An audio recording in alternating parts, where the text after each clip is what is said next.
हाँ तो दोस्तों आज कोई नई धमाकेदार एक्सपेरिमेंट नहीं करने वाले, हम आज बनाने वाले हैं गैस टॉर्च बनाने वाले हैं दोस्तों। हम कैसा बनाएंगे देखिए। हमें ज़रूरत पड़ेगी 1 लीटर की बॉटल की और एक IV सेट की ज़रूरत पड़ेगी दोस्तों, जो ग्लूकोज चढ़ाने में यूज़ होता है।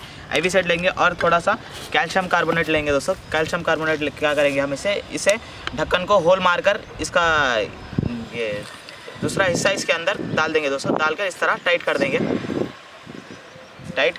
टाइट करके इसके अंदर कैल्शियम कार्बोनेट डाल देंगे दोस्तों। चलिए अब हम इसके अंदर कैल्शियम कार्बोनेट डालते हैं।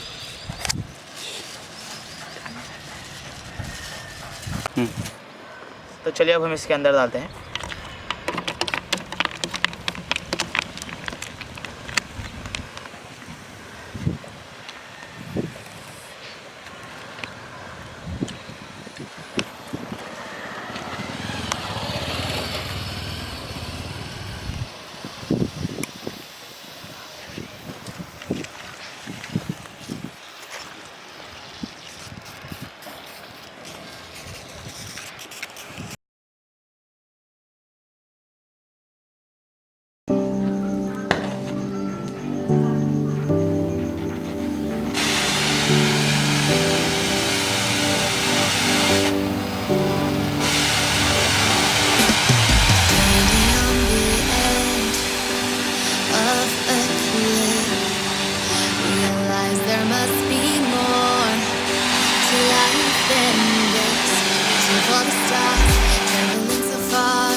My head